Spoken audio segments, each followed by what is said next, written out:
খবর শুনছেন দৈনিক বার্তা চ্যানেল থেকে। আজ জানাবো পশ্চিমবঙ্গ দেশ এবং বিশ্বের বাছাই করা গুরুত্বপূর্ণ 30টি তাজা সংবাদ। শুরুতেই জানিয়ে দেব সংবাদ শিরোনাম।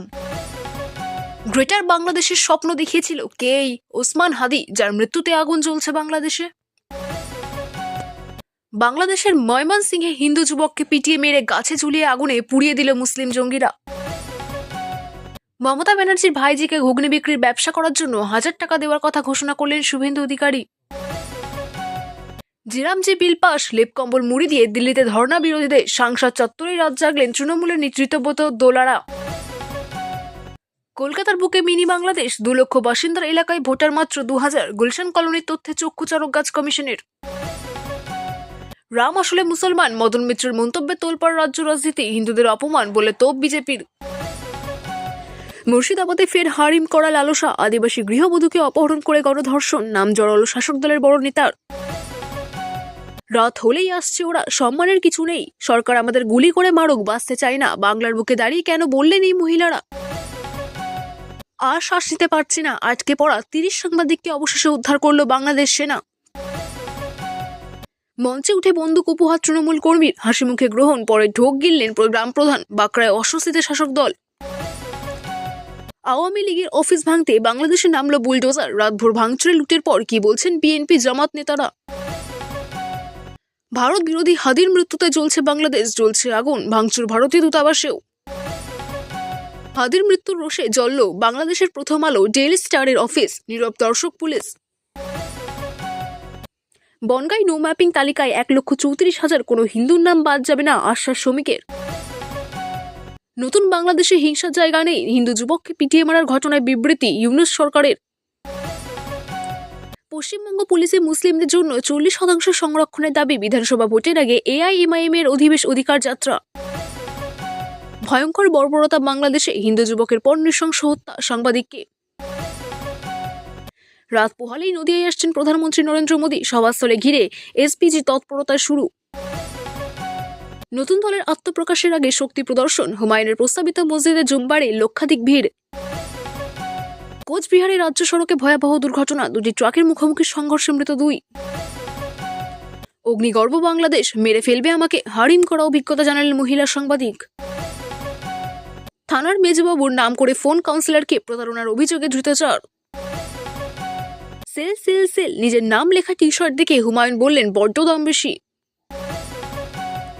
বাংলাদেশের সঙ্গে রাজ্যের তুলনা টেনে প্ররোচনা মালব্যর বিরুদ্ধে পুলিশি ব্যবস্থার দাবি তৃণমূলের। দিদির কথায় নতমস্তক, হাতে চপ মুড়িয়ে সিঙ্গারা নিয়ে রাজপথে এসএসসি চাকরি প্রার্থীরা, অভিনব প্রতিবাদে কাঁপল কলকাতা। শেখ হাসিনাকে ফেরানোর দাবিতে উত্তাল ঢাকা, আপাতত বন্ধ ভারতীয় ভিসা, বিপাকে হাজার হাজার সাধারণ মানুষ। মুর্শিদাবাদে বাবরি মসজিদ নির্মাণে আপাতত বাধা নেই, হাইকোর্টে বড় জয় বহিষ্কৃত বিধায়ক হুমায়ুন কবিরের। কলকাতা পুরসভা এলাকায় রূপশ্রী বার্ধক্য ভাতা পেতে সমস্যা হচ্ছে আমজনতার, মেয়রের কাছে অভিযোগ বিজেপি কাউন্সিলরের। নির্বাচন কমিশনের তথ্যে ধোপে টিকল না 1 কোটি অনুপ্রবেশকারীর তথ্য, এবার বিজেপিকে চরম হুঁশিয়ারি অভিষেকের। এতক্ষণ শুনছিলেন সংবাদ শিরোনাম, এখন আসছে বিস্তারিত খবরে। বিস্তারিত খবর শোনানোর পূর্বেই আপনাদের কাছে করব একটি ছোট্ট অনুরোধ। দৈনিক বার্তা চ্যানেলের খবর প্রত্যেকদিন শোনার জন্য চ্যানেলটি এক্ষুনি সাবস্ক্রাইব করে নিন। কেউ চিনত না, হঠাৎই একদিন ঘরে ঘরে পরিচিত হয়ে উঠেছিল সরল সাদামাটা ছেলেটার মুখ। আচমকায় উত্থান রাজনীতিতে, আবার কাহিনী লেখার আগেই যেন মাঝপথে ছেদ পড়ে গেল। শরীফ ওসমান বিন হাদির মৃত্যুতে অশান্ত বাংলাদেশ, দিকে দিকে জ্বলছে আগুন। যাকে নিয়ে এত চর্চা, এত আন্দোলন, কে ওসমান হাদি? অতি সাধারণ ঘর থেকে উঠে আসা ওসমান হাদি হয়ে উঠেছিলেন বাংলাদেশের জনপ্রিয় মুখ। শেখ হাসিনার দল আওয়ামী লীগকে নিষিদ্ধ করার যে দাবি উঠেছিল, তার অন্যতম মুখ ছিলেন হাদি বলা চলে। সেই সময় থেকে তার উত্থান, গ্রেটার বাংলাদেশের মানচিত্র, যেখানে 7 সিস্টার সহ ভারতের একাধিক অংশকে বাংলাদেশের বলে দাবি করা হয়েছিল, সেই মানচিত্র তৈরির পেছনেও ছিল এই হাদি। 1993 সালের 30 জুন বাংলাদেশের বরিশালে জন্ম ওসমান হাদির। 6 ভাই বোনের মধ্যে সব থেকে ছোট হাদি। ঢাকার বোরামপুর এলাকায় থাকতেন, পেশায় শিক্ষক তিনি। জুলাই আন্দোলনের সময় যখন সকলের প্রতিবাদে মাঠে নামে, তখন ওসমান হাদি ও স্থানীয় সাংগঠনিক কর্মকাণ্ডে জড়িয়ে পড়েন। রাতারাতি পরিচিত মুখ হয়ে ওঠেন হাদি। রামপুরা এলাকায় সমন্বয়ক হিসেবে দায়িত্ব পালন করেন। হাসিনা সরকারের পতনের পর আওয়ামী লীগকে নিষিদ্ধ ঘোষণা করার দাবিতে যারা সরব হয়েছিল, তাদের মধ্যে অন্যতম ছিলেন ওসমান হাদি। এই সময় তৈরি হয়েছিল ইনকলাব মঞ্চ। এর লক্ষ্য ছিল বাংলাদেশের স্বাধীনতা, সার্বভৌমত্ব রক্ষা এবং ন্যায় বিচারের দাবি প্রতিষ্ঠা করা। ইনকলাব মঞ্চ গঠনের পর জুলাই অভ্যুত্থানের স্মৃতি রক্ষা, অপরাধীদের বিচার, আহত নিহত ব্যক্তিদের স্বীকৃতি এবং জুলাই চার্টার ঘোষণার দাবি তুলেন হাদি, যা তাকে রাজনৈতিক আলোচনার আরও কেন্দ্রবিন্দুতে নিয়ে আসে 32 ধানমন্ডিতে বঙ্গবন্ধুর বাড়ি ভাঙচুরে যুক্ত ছিলেন হাদি, তাকে নিয়ে বিস্তর বিতর্কও হয়েছিল। ইনকিলাব মঞ্চের মাধ্যমে হাদি আওয়ামী লীগের দমন পীড়ন ও হত্যাকাণ্ডের জন্য দায়ী করে নিষেধাজ্ঞা দাবি তুলে ধরেন এবং দাবি না মানলে সচিবালয়ে ঘেরাওর হুমকি দেন। হাদি সম্প্রতি সোশ্যাল মিডিয়া দাবি করেছিলেন যে তাকে বিভিন্ন নম্বর থেকে ফোন করে মেসেজ করে খুনের হুমকি দেওয়া হচ্ছে, তবুও ভয় পাননি হাদি। আসন্ন বাংলাদেশ জাতীয় সংসদ নির্বাচনের ঢাকা 8 আসন থেকে সংসদ সদস্য প্রার্থী হিসেবে লড়ার করার ঘোষণা করেন। চা চিঙ্গারা আড্ডার মাধ্যমে নির্বাচনী প্রচারও শুরু করে দিয়েছিলেন। এর মধ্যেই ঘটে গেল মর্মান্তিক ঘটনা। গত 12ই ডিসেম্বর যিনি জুম্মার নামাজের পর ঢাকা বিজয়নগর বক্স কালভার্ট এলাকায় দিয়ে আসছিলেন, সেই সময় হাদিকে লক্ষ্য করে দুষ্কৃতীরা গুলি চালায়। মাথায় এফোড় হয়ে যায় হাদির। দ্রুত উদ্ধার করে তাকে ঢাকার হাসপাতালে নিয়ে যাওয়া হয়। তবে অবস্থার অবনতি হলে প্রথমে একটি বেসরকারি হাসপাতালে, পরে সিঙ্গাপুরে নিয়ে যাওয়া হয়। তবে সেখানেও ক্রমে অবস্থার অবনতি হচ্ছিল হাদির। শুক্রবার 18 ডিসেম্বর রাতে ওসমান হাদির মৃত্যু হয় সিঙ্গাপুরে, আর তার দেহ বাংলাদেশে আনা হবে। ধর্ম অবমাননা করার অভিযোগে তুলে ময়মনসিংহে ভালুকায় এক হিন্দু যুবককে আগুনে পুড়িয়ে খুন করল মুসলিম জঙ্গিরা। প্রথমে ওই যুবককে পিটিয়ে খুন করা হয়, তারপর তাকে গাছে বেঁধে গায়ে আগুন লাগিয়ে দেওয়ার অভিযোগ উঠেছে। নিহত যুবকের নাম দীপুচন্দ্র দাস। গার্মেন্ট কারখানায় কর্মরত ছিলেন তিনি। ভালুকাতেই বাড়ি ভাড়া নিয়ে থাকতেন। জানা গিয়েছে নবীকে নিয়ে কটূক্তি করার অভিযোগ তুলে তার গায়ে আগুন লাগিয়ে দেন একজন মুসলিম ব্যক্তি। খবর পেয়ে দ্রুত ঘটনাস্থলে পৌঁছায় পুলিশ। তারা গিয়ে দেখে দেহ উদ্ধার করে ময়নাতদন্তের জন্য পাঠিয়েছেন।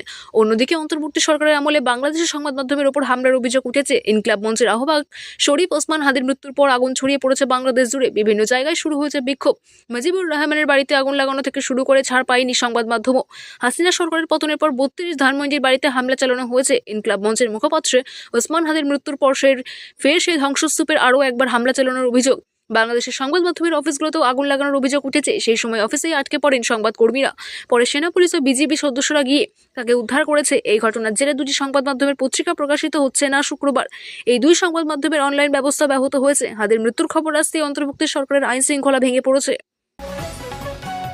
রাজ্যের বেকার যুবক যুবতীদের চাকরির আশা ছেড়ে দিয়ে 1000 টাকার পুঁজিতে তেলে ভাজা ঘুগনি ফেরি করার পরামর্শ দিয়েছিলেন মুখ্যমন্ত্রী মমতা বন্দ্যোপাধ্যায়। রাজ্যের প্রশাসনিক প্রধানের মুখে হেন দায়িত্বজ্ঞানহীন মন্তব্যের বিরুদ্ধে প্রতিবাদের ঝড় বইছে রাজ্য জুড়ে। মমতার এই মন্তব্যের প্রতিক্রিয়ায় বিরোধী দলনেতা শুভেন্দু অধিকারী বলেছেন, চ্যারিটি বিগিনেস অ্যাট হোম। মুখ্যমন্ত্রী মমতা ভাইয়ের মেয়ে তো চাকরি চলে গেছে, ওকে দিয়ে শুরু করুন না। এরপর মঞ্চে উপস্থিত এক দলীয় নেতাকে তিনি বলেন, ধ্রুব সাহাকে 1000 টাকা দিয়ে যাচ্ছি, ওনার মামার বাড়িতে দিয়ে আসবেন, প্রথমে ঘুগনি বিক্রি দিয়ে শুরু করুক। লোকসভার পর বৃহস্পতিবার মধ্যরাতে বিবিজি রামজি বিল পাস হয়ে গিয়েছে রাজ্যসভাতেও। তা নিয়ে সংসদ চত্বরে লেপ কম্বল মুড়িদের রাতভর বিক্ষোভ দেখালেন বিরোধী সাংসদেরা। তৃণমূলের ধর্ণা চলছে ভিবিজি রামজি বিল বৃহস্পতিবার মধ্যরাতের পর রাজ্যসভায় পাস হয়ে গিয়েছে, তার বিরুদ্ধে রাতভর সংসদে বিক্ষোভ দেখালেন বিরোধীরা। বস্তুত লেপ কম্বল মুড়ি দিয়ে রাত জাগলেন তৃণমূলের ঋতব্রত বন্দ্যোপাধ্যায়, দোলা সেন, সাগরিকা ঘোষ সহ একাধিক সাংসদ। মহাত্মা গান্ধী এবং রবীন্দ্রনাথ ঠাকুরের ছবিও টাঙিয়ে রেখেছিলেন তারা। সেই ছবির ঠিক নিচেই লেপ মুড়ি দিয়ে শুয়েছিলেন সাংসদেরা। দিল্লিতে এখন বেশ ঠান্ডা, তাই সকলের জন্য পর্যাপ্ত গরম পোশাকের বন্দোবস্ত করা হয়েছিল। সংসদের সামনে ধর্নায় ডেরে কৃতব্রত, দোলা, সাগরিকা ছাড়াও ছিলেন মমতা বালা ঠাকুর, জুন মালিয়া, সুস্মিতা দেব, শতাব্দী রায়, মিতালি বাগেরা। হাতে প্ল্যাকার্ড নিয়ে দীর্ঘক্ষণ বসে থাকেন তারা। কোনো প্ল্যাকার্ড বড় বড় করে লেখা ছিল মনরেগার হত্যা, কোনো প্ল্যাকার্ডে ইংরেজিতে লেখা ছিল গান্ধীকে যেভাবে মেরেছিল সেভাবে মনরেগাকে হত্যা করো না। ভোর 4টে নাগাদ ঋতুবোধ সমাজ মাধ্যমে ধর্নাস্থলে কিছু ছবি পোস্ট করেন। সেখানে দেখা গিয়েছে ধোঁয়াশায় ঢাকা সংসদ চত্বর। গান্ধী এবং রবীন্দ্রনাথের ছবির নিচে কম্বল মুড়ি দিয়ে শুয়ে ক্ষুব্ধ সাংসদেরা। সাগরিকা সকাল 9টা নাগাদ যে ছবি পোস্ট করেছেন তাতেও তৃণমূল সাংসদের একাংশকে ধর্নাস্থলে ঠাঁই বসে থাকতে দেখা গিয়েছে। ধর্নার 12 ঘন্টা পেরিয়ে গিয়েছে বলে ওই পোস্টে দাবি করেছেন সাগরিকা। এভাবে প্রতি ঘন্টায় দফায় দফায় তৃণমূল সাংসদরা কেউ না কেউ সমাজ মাধ্যমে ধর্নার ছবি পোস্ট করছেন। তিলোত্তমার বুকে এক রহস্যময় কলোনি, নাম গুলশান কলোনি। কলকাতা পুর নিগমের সমীক্ষা বলছে আনন্দপুর থানা এলাকার এই জনপদে বসবাস করেন প্রায় 1,95,000 মানুষ। কিন্তু নির্বাচন কমিশনের সাম্প্রতিক খসড়া ভোটার তালিকা প্রকাশ্যে আসতে শুরু হয়েছে তীব্র রাজনৈতিক শোরগোল। কারণ প্রায় 2 লক্ষ মানুষের এই বিশাল বস্তিতে ভোটাধিকার রয়েছে মাত্র 2073 জনের, অর্থাৎ 93% বাসিন্দা এখানকার ভোটার নন। ভোটার তালিকায় সার্জিক্যাল স্ট্রাইক, বিশেষ নির্বাচন সমীক্ষা বা এসআইআর প্রক্রিয়ার পর দেখা গেছে গুলশান কলোনির 3টে পার্ট মিলিয়ে থাকা 3060 জন ভোটারের মধ্যে 548 জনের নাম বাদ পড়েছে। এর মধ্যে 219 জনই সংখ্যালঘু অধ্যুষিত গুলশান কলোনির খাস বাসিন্দা। প্রশ্ন উঠছে, জনবিস্ফোরণের এই এলাকায় ভোটার সংখ্যা কেন এত নগণ্য? তবে কি বিএলওরা প্রতি ঘরে পৌঁছাতে পারেননি, নাকি নথিপত্রে রয়েছে গলত? বিজেপির বিস্ফোরক দাবি, অপরাধীদের আস্তানা খসড়া তালিকা প্রকাশের পর শাসক দলে ধুয়ে দিয়েছেন বিজেপি কাউন্সিলর সজল ঘোষ। তার দাবি 2 লক্ষ লোক থাকে অথচ ভোটার মাত্র 3000। এগুলো আসলে বাংলাদেশিদের লুকিয়ে রাখা নিরাপদ জায়গা। অপরাধমূলক কাজের জন্য এদের ব্যবহার করে তৃণমূল। বিজেপি অভিযোগ, ভিন রাজ্য এবং বাংলাদেশ থেকে আসা অনুপ্রবেশকারীদের ডেরা হয়ে উঠেছে এই গুলশান কলোনি।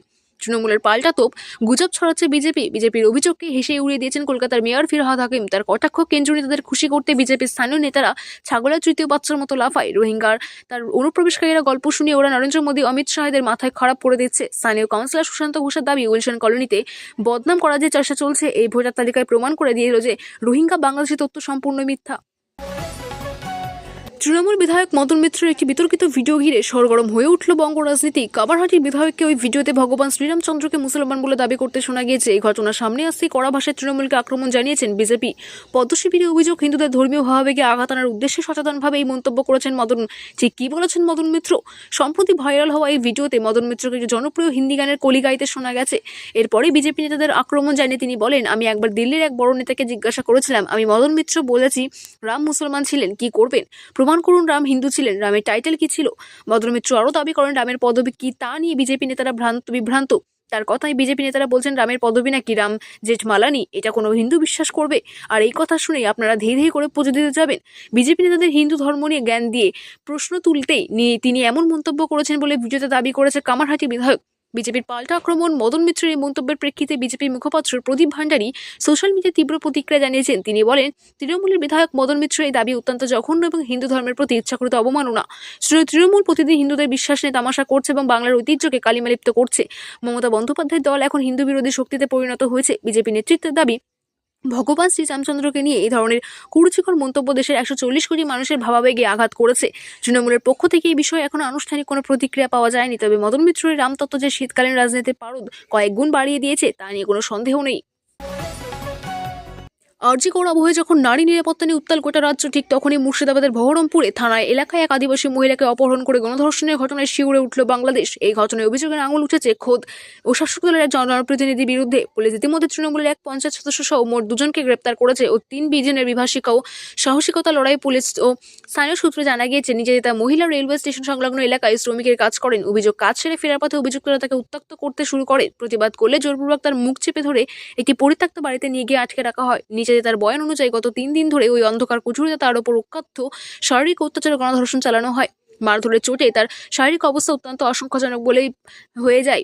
বুধবার অভিযুক্তরা বাইরে বেরোলে সেই সুযোগ ওই পরিত্যক্ত বাড়ির একটি ভাঙা জানালা দিয়ে জীবনের ঝুঁকি নিয়ে পালিয়ে আসেন তিনি। পুলিশ তৎপরতা। বর্তমান পরিস্থিতি, পালিয়ে আসার পর কোনো ক্রমে প্রতিবেশীদের কাছে পৌঁছানোই মহিলা তাদের সহযোগিতায় বহরমপুর থানায় লিখিত অভিযোগ দায়ের করা হয়। ঘটনার গুরুত্ব বুঝে দ্রুত তদন্তে নেমে পুলিশ 2 জনকে গ্রেপ্তার করে। ধৃতদের মধ্যে একজন স্থানীয় তৃণমূল কংগ্রেসের পঞ্চায়েত সদস্য হওয়া এলাকায় তীব্র চাঞ্চল্য ছড়িয়েছে।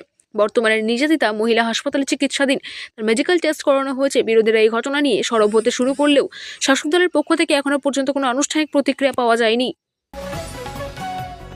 জ্বলছে বাংলাদেশ উত্তপ্ত পরিস্থিতি। হাত জোর করে কান্নায় ভেঙে পড়ে এদেশে থাকার আবেদন করেছেন মহিলারা। ভয়ানক আতঙ্ক তাড়া করেছে। কেউ অসুস্থ হয়ে পড়েছে, একের পর এক নির্যাতিতার শিকার মহিলারা। দল বেঁধে ঘরে ঢুকে নির্যাতন, সম্পূর্ণ নিঃস্ব হয়ে এক কাপড়ে পালিয়ে যেতে ভারতের। কেউ নাটোর, কেউ রাজশাহী, কেউ চাপাই নবাবগঞ্জের বাসিন্দা। পাসপোর্ট ভিসা ছাড়াই প্রাণ বাঁচাতে, সম্ভ্রম বাঁচাতে ভারতে একের পর বাংলাদেশের পরিবার, বিশেষ করে নির্যাতন শিকার মহিলারা। অভিযোগ, তাদের ঘরে ঢুকে চলছে অত্যাচার। মহিলারা বাইরে বেরোলে ঘিরে ধরে অশ্রাব্য গালিগালাজ, অশালীন কটূক্তি। বাদ নেই নাবালিকা ছাত্রীরাও। হিন্দু হলে অত্যাচার, আর যদি আওয়ামী লীগের সমর্থক হয় পরিবার, সেই পরিবারের ওপর অকথ্য অত্যাচার। প্রকাশ্যে নারীর নির্যাতন, জ্বালিয়ে দেওয়ার ঘটছে ঘর বাড়ি দোকান। পালাচ্ছেন হিন্দুরা। কোনো ক্রমে মালদহে ঢুকে কান্নায় ভেঙে পড়েছেন বাংলাদেশি মহিলারা। কেউ কেউ হাত জোর করে বলছেন তাদের এদেশেই থাকতে দিন, নইলে গুলি করে মেরে দিন, ওই দেশে পাঠাবেন না। এক মহিলা বলেন, ভাত বসেছিলাম উনুনে, সেই সময় হামলা। কোনো রকমেই রাতের লোকে ঘুমিয়ে পড়লে হাঁটতে হাঁটতে চলে আসি, ওখান থেকে মান সম্মান থাকতো না, বাবাকে হুমকি দিচ্ছিল। আরেক মহিলা বললেন, 9-এ পড়তো, স্কুলে যেতে পারছিল না, স্কুলে গেলেই নানান জোরে নানান কথা বলে। নির্যাতনের শিকার। আমরা চাইছি ভারত সরকার কিছু একটা ব্যবস্থা করে দিক, না হলে আমাদের গুলি করে মেরে ফেলুক, আমরা আর বাংলাদেশে ফেরত যেতে চাই না।